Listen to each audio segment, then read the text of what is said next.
Bonsoir les amis, c'est Mystique. Un petit coucou, j'espère que vous avez passé une agréable journée. Malgré tout ce qu'on entend qui n'est pas forcément agréable, mais bon. Profitez de vous aérer tant que c'est possible, profitez ceux qui ont un petit extérieur, un jardin, une rivière, enfin, baladez-vous, aérez-vous, c'est la meilleure des façons. Alors, petite cueillette, mais vraiment toute petite ce soir. Voici un petit bout de lichen ramassé chez moi, sur la propriété. Voilà. Alors moi, j'admire souvent la petite dentelure de la bestiole, je vais dire. Parce qu'il ne faut pas oublier que le lichen, quand même, c'est le premier maillon de la chaîne alimentaire du monde des vivants. C'est quand même quelque chose, c'est pas rien, quoi. On m'a dit aussi que dans 90% des cas, le protobiote est une algue verte, chlorolichen, alors qu'il s'agit d'une cyanobactérie dans 10% des cas restants. Voilà. Mais c'est enfin, c'est très fin, hein. Je ne sais pas si vous voyez bien. C'est juste, c'est juste magnifique. Enfin, pour ma part. Hein. Alors, en haute montagne, en altitude, quoi, les chamois et les bouquetins s'en régalent, mais quelque chose de divin. Ils broutent volontiers ça au sol, en général. Alors, en fait, le lichen, c'est deux êtres vivants. C'est un lichen d'un côté et un champignon de l'autre, associés à une algue, pour faire plus simple. Hein. C'est champignons et algues qui constituent le lichen. Voilà. Il se consomme, pour ceux qui le consomment, il se consomme cuit. Pour enlever déjà les impuretés, les petites salissures qu'il pourrait y avoir dedans, n'est-ce pas? Et parce qu'en plus, cru, il contient des acides qui sont difficiles à digérer. Alors les gens qui craignent un petit peu de l'estomac, c'est pas trop conseillé. À lui tout seul, il abrite une faune, mais alors diverses et variées d'insectes, de petites larves et d'autres. Il est plein en fait d'organismes vivants. Par contre, le lichen n'est pas un parasite comme le gui que vous allez voir sur les arbres, les pommiers, enfin, etc. Hein. Le gui, lui, il canalise, c'est un truc hallucinant. Hein. C'est un excellent filtre, il participe à lui tout seul à l'évacuation de l'air, il accumule le CO2. Mieux vaut le laisser faire sa petite vie sur les vieilles souches des arbres. Enfin, pour ma part, hein, c'est le conseil que j'en donnerai. Voilà. C'est une pure merveille.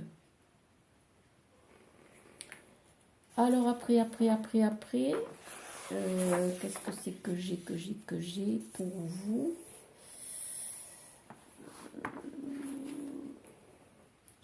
Elle est miniature parce que c'est les embous que j'ai cueillis. C'est les bouts d'une ronce sauvage. Et alors, des épines, mais alors, là, elles sont jeunes, elles sont tendres. Mais alors, les vieilles qui restent sur les tiges un peu costauds, oi, quand ça vous rentre dans la couenne, j'aime autant vous dire que ça fait mal. Vous douillez, et pour les enlever, mieux vaut pas les casser à l'intérieur. Donc, la ronce commune est aussi appelée le mûrier des bois. Donc, attention aux épines. Ces petites pousses-là que vous voyez sont appelées des turions. C'est très très riche en tanins et les feuilles ont pour propriété d'être astringentes. Les bourgeons floraux ont la mauvaise réputation. Il y en a qui disent qu'ils ne sont pas comestibles. Eh bien, moi, je peux vous assurer que c'est bon. C'est à la fois fruité et tanisé. C'est-à-dire qu'un plat fade, ben, ça va vous le relever, ça va y donner un petit goût. Donc, astringente, diurétique, les feuilles sont appliquées sur les blessures. Broyées, là, vous savez, vous en faites grossièrement. Quand vous êtes dans la nature, des fois ça peut arriver. Vous broyez ça entre deux cailloux et vous mettez ça nickel. Les épines, voilà, ça va vous soulager immédiatement. Hein, c'est voilà.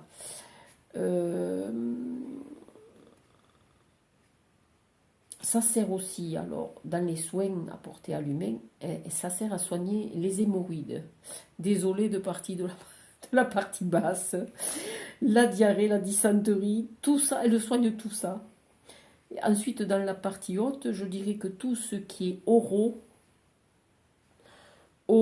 pharyngite, angine, gingivite, laryngite, névralgie dentaire, cette charmante jeune fille et sert à beaucoup de choses. Autant jadis, on cueillait les bourgeons tout jeunes et placés dans un bocal. Il exudait une espèce de suc sirupeux qui s'en échappait. On allongeait ça avec un petit peu d'eau. Et cette préparation s'utilisait en pansement sur les plaies. Et je vous assure que c'est génial. Pour l'avoir expérimenté. Les angines, alors, les angines du tout début. Après, si vous connaissez un bon magnétiseur qui a le secret, il vous fait le secret sur la plante, si vous allez le voir pour ça. Et normalement, votre mal de gorge, en une nuit, mais qu'est-ce que je dis? Dans les heures qui suivent, évanoui.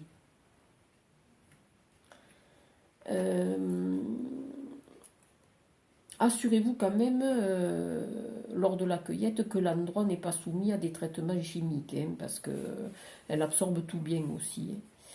Hein, qui aurait pu être amené par le vent, si quelqu'un cultive autour, et que, voilà, ça peut arriver aussi. Hein.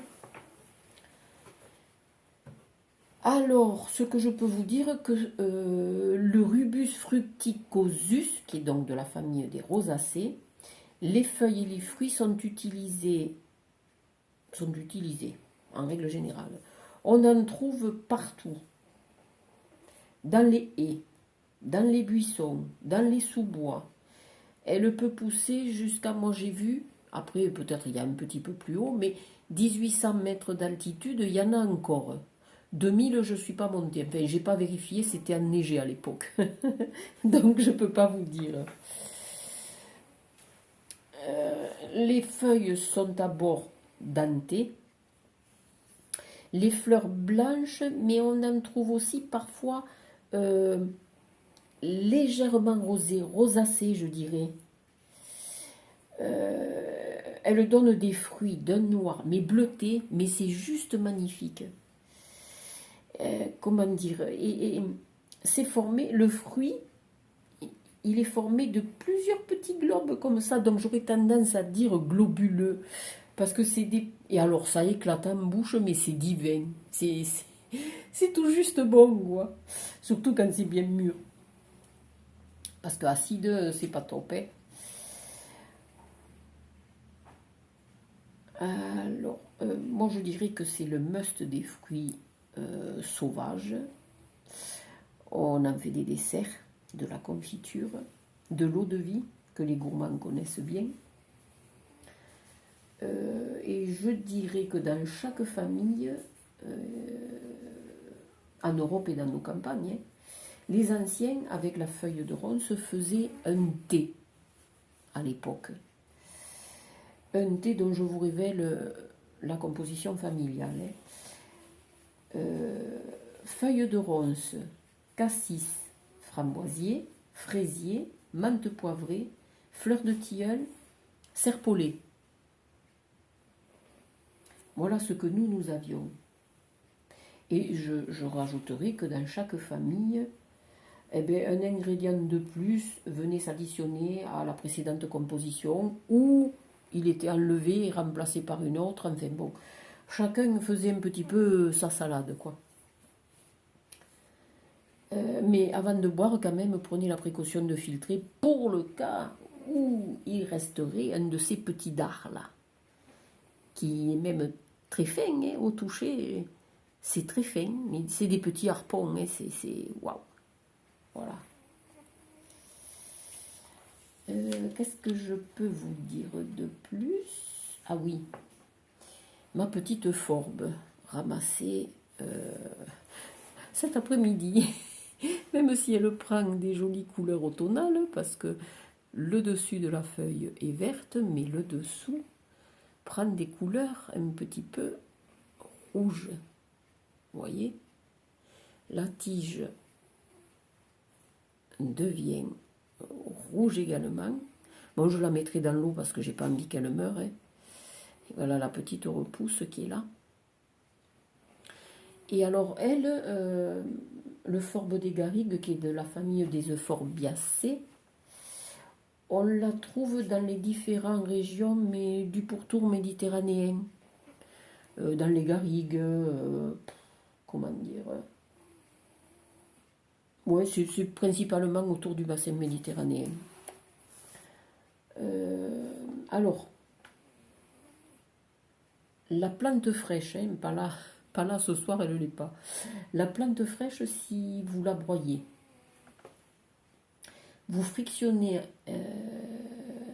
une poignée de feuilles sur les zones qui sont douloureuses et je peux vous garantir que les propriétés de la plante sont d'une efficacité redoutable. Pour les verrues, elle n'a pas son pareil. Alors, on casse la tige et il y a une espèce de sucre laiteux un peu épais qui est vraiment, qui n'a pas son pareil. Hein. Mais attention de bien le mettre.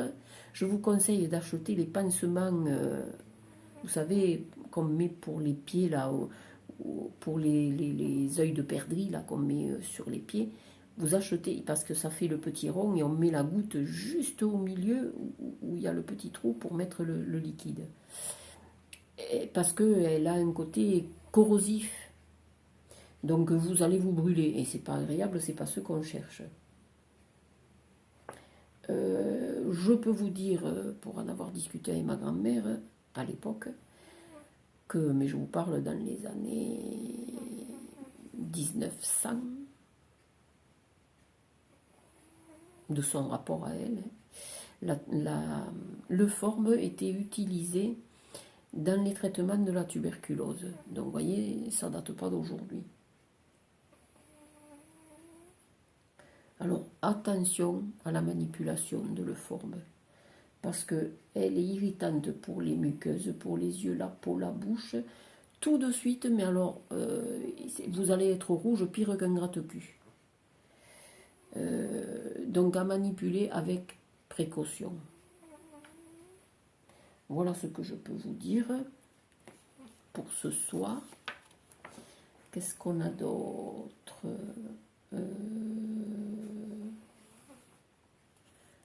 Qu'est-ce qu'on a d'autre? On a un petit conseil que j'ai tiré qui est le message, les messages de lumière. Vous voyez? Voilà, un petit conseil que je viens de tirer pour nous, pour la communauté. Pour tous ceux qui sont déstabilisés, qui se sentent un peu perdus, fragilisés, qui ne savent plus trop penser. Quoi penser de la situation actuelle? Alors les amis, redescendez. Dans le ici et maintenant, c'est ce qu'on nous demande. On nous dit, je vis ici et maintenant en demeurant conscient de ma présence active au sein de l'univers et de mon travail sur la Terre. Je cesse de me préoccuper du futur et de vivre dans le passé. Je fais un avec ma pensée, ma parole et mon action. J'ai confiance car je sais que tout arrive à point quand je suis prêt. Si ça, c'est pas un beau message, je me fais évêque. Non, je plaisante. Mais c'est vraiment pour nous encourager, vous voyez, d'un air de dire, ben, n'écoutez plus, quoi. Pensez à vous et vivez l'instant présent, le moment présent. C'est vraiment un très beau message pour ce soir. Qu'est-ce que je peux vous dire que j'ai tiré un petit message également. Oh, je suis maladroite avec ma main en pâte arrachée. Voilà le message des pierres au peuple humain. Et c'est divin. C'est un cadeau qui m'a été fait. Dès qu'on a su que je lançais ma chaîne, ça y est, ça y est. Oh, on m'a offert des petites choses super intéressantes. Vous êtes adorables, vous êtes mignons. Mais le plus, les amis, mettez des pouces, plein de pouces. Et puis, allez sur la page Facebook Chaman et allez voir cette petite association qui galère, s'il vous plaît. Si on soulève le fardeau à plusieurs, c'est moins lourd du coup. Alors tout ce que vous pourrez faire, tout ce que vous aurez l'intention de faire avec le cœur pour cette petite association, je vous dis merci, merci, éternellement merci. Alors voilà, j'ai tiré le jaspe rouge. Juste magnifique, superbe. On l'appelle aussi la brique de soie. Et je vais vous donner la définition parce que je le découvre, pardonnez-moi, hein, je le découvre en même temps que vous. Alors, le jaspe rouge.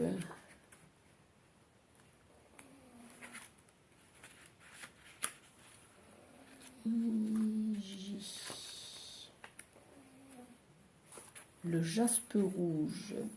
Son nom vient du grec. Son nom vient du grec. Iapsis, qui signifie pierre mouchetée. Bon, là, le moucheté, elle est plutôt rouge que mouchetée, mais c'est pas grave. On l'appelle aussi la pierre des martyrs, eh bien, par rapport à la couleur rouge faisant référence au sang. Elle a été utilisée dans l'Église catholique pour façonner les coupes et les bols pour les cérémonies. Pour les Grecs, cette gemme est liée à Gaïa, la déesse de la terre. Elle est aussi offerte à Callisto, la déesse de la lune, telle une offrande de sang. Vous voyez, c'est ce que je vous disais. Et dans la mythologie nordique, le jaspe rouge est un symbole de courage. Alors, on la trouve chez nous, ici, en France, mais un peu partout sur la planète. En Islande, à Madagascar, en Inde, en Allemagne, au Brésil, aux États-Unis, en Russie. Voilà. Elle est à placer dans les lieux, comment dire, comme par exemple dans la maison, dans la cuisine, dans l'entrée, si vous avez une cave à vin, et dans la salle à manger. Voilà les conseils qui sont donnés. Les vertus en oligothérapie, le silicium qu'elle a, est un élément de mémoire. Dans le jaspe rouge, cette matière sédimentaire détient les mémoires des briques, d'où sa couleur rouge. Et la construction du monde, le jaspe rouge est efficace lorsqu'il faut reconstruire quelque chose, que ce soit votre corps ou un projet.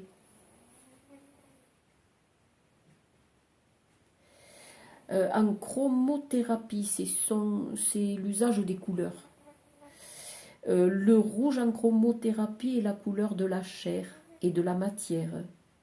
C'est une teinte pour la régénération cellulaire, pour stimuler la pousse des cheveux, pour travailler sur les tissus au sens large. Le jaspe rouge est une pierre de terre qui ancre et qui construit. Elle détient en elle une grande force tellurique et favorise le lien concret avec chaque action. Elle empêche l'éparpillement. Écoutez bien, elle est vraiment fabuleuse. Elle permet de canaliser les forces et les idées. Le jaspe rouge est également la pierre qui accompagne tout ce qui concerne la venue sur terre des âmes, que ce soit la fécondité de la femme, l'ancrage de l'homme, la conception, la grossesse, l'accouchement ou les premiers jours de la vie du bébé. La jaspe rouge stabilise, elle calme donc les nausées et aide à la cicatrisation. Le message qu'elle nous délivre ce soir: alors que tu te sens comme dans une chrysalide qui emprisonne, que la gangue se resserre et cloisonne, je suis le jaspe rouge pour t'accompagner et briser ta coquille.